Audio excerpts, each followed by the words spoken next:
Oh, let's go Rangers. Oh, let's go Rangers.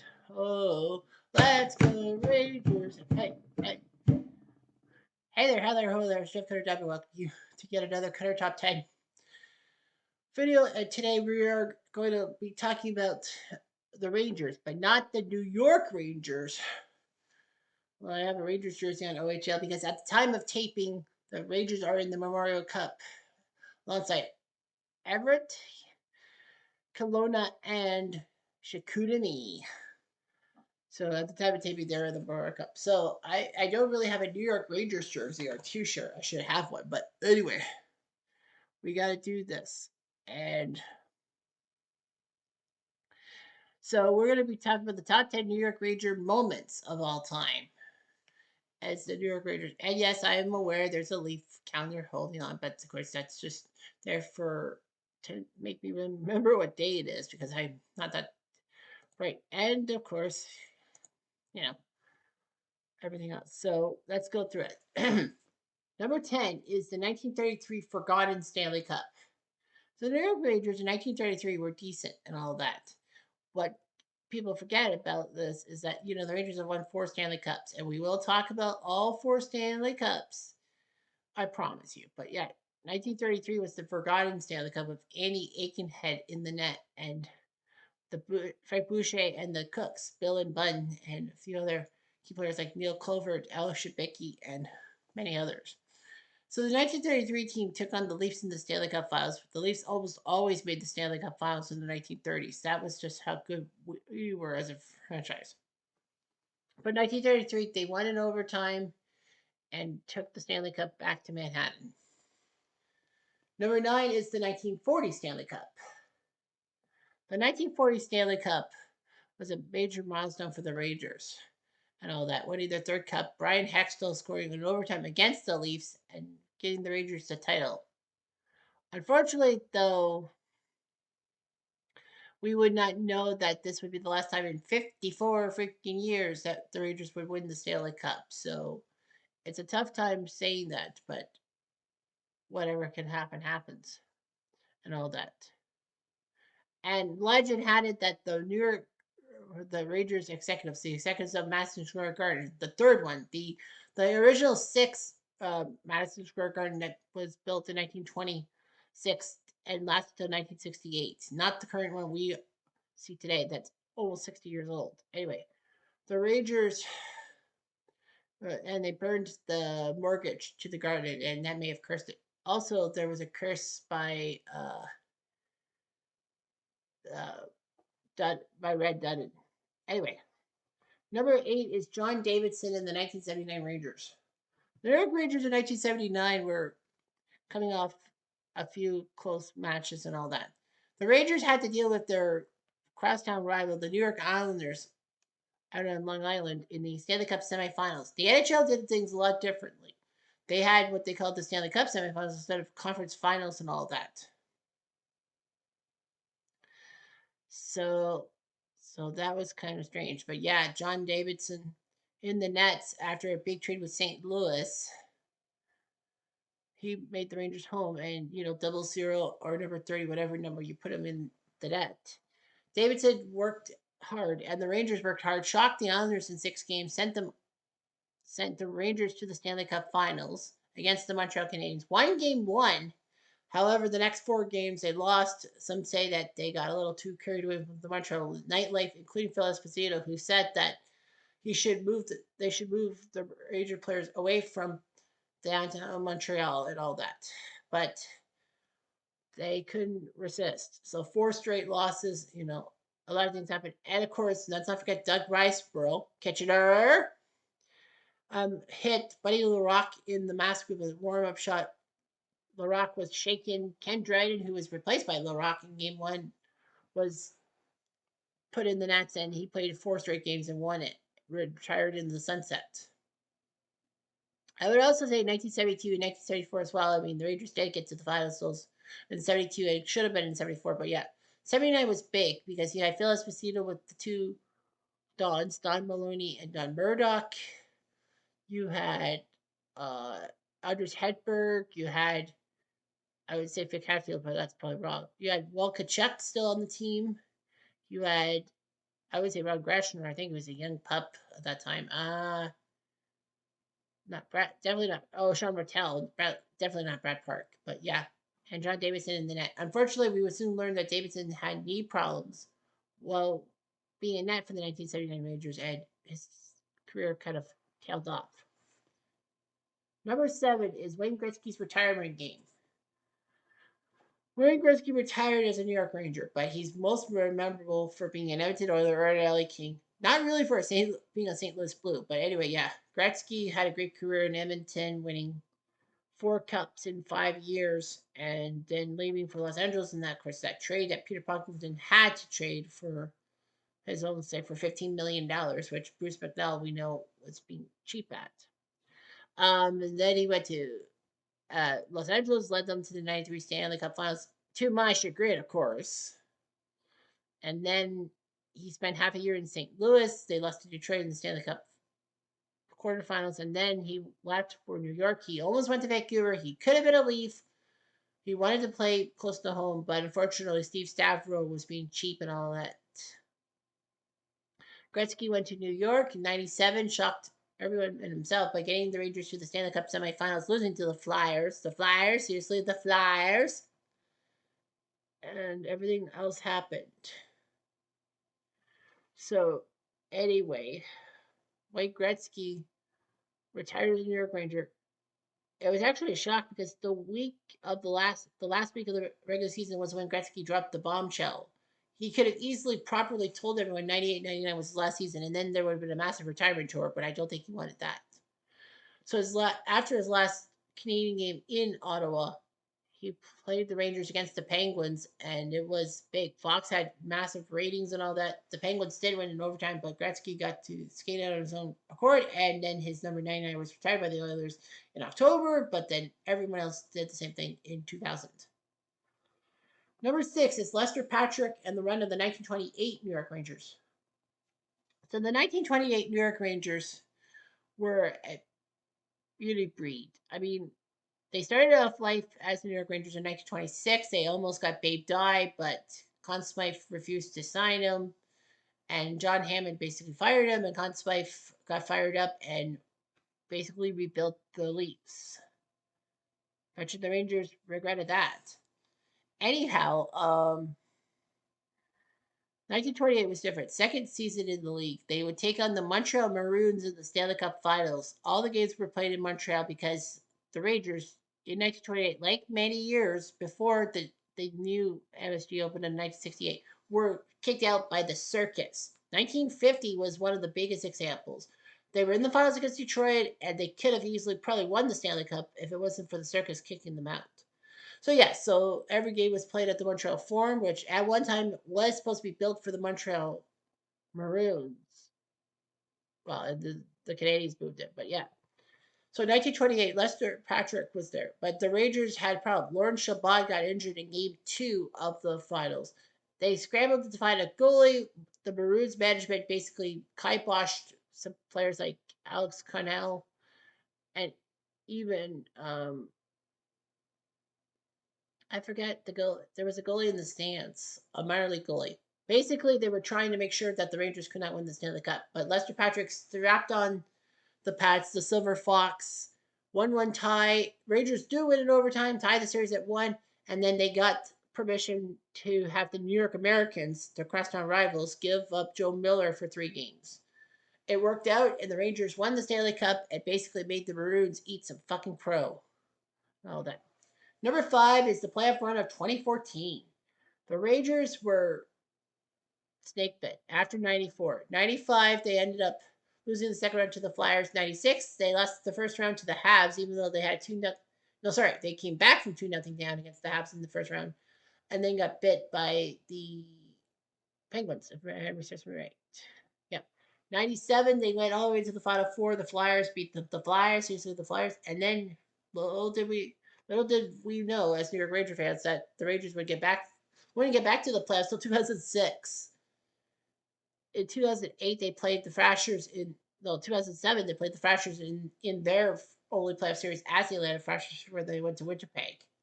The Rangers would be bit hard. They had a 3-1 series lead against the Capitals in 2009 in the first round, but blew it. 2012, they fell in Game 6 of the conference finals to New Jersey on an Anna Henrique overtime goal. 2015, they got to the conference finals. Were supposed to beat Tampa on home ground in Game 7, and they fucked up.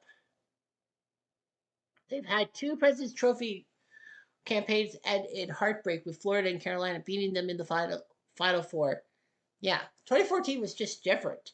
They had a tough time with the Flyers and I said the Capitals. No, Flyers and oh, good grief, it's gonna kill me. I say Flyers. It can't be the Habs. They had a tough time with the Flyers and another team. So yeah, the essence. You think you know everything, but you don't. 2013, 14 in the playoffs.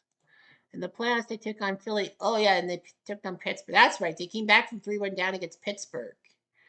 It was just shocking that they had to go through two 7-game series against those Pennsylvania nitwits.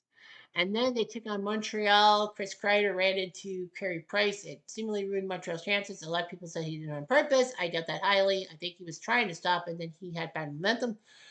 Montreal decided to use Dustin Tokarski in the net. Of course, as a Kitchener Ranger fan, I hate that guy because in 2008 he's backstopped Spokane to the Memorial Cup in Kitchener, mind you. But kind of a bit of an ass as they broke the Memorial Cup.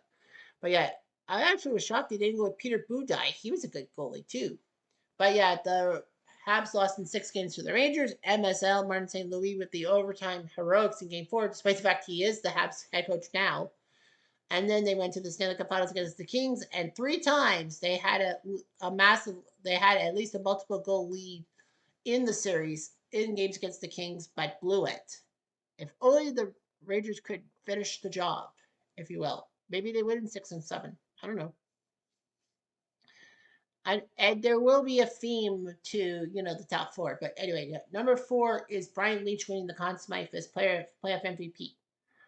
Winning the playoff MVP is hard sometimes, even though at times you could be on the losing team in the Stanley Cup Finals and still make it. 1968, Roger Crozier. No, 66. Roger Crozier of the Red Wings. 1968, Glenn Hall of the Blues. 1976, Reggie Leach.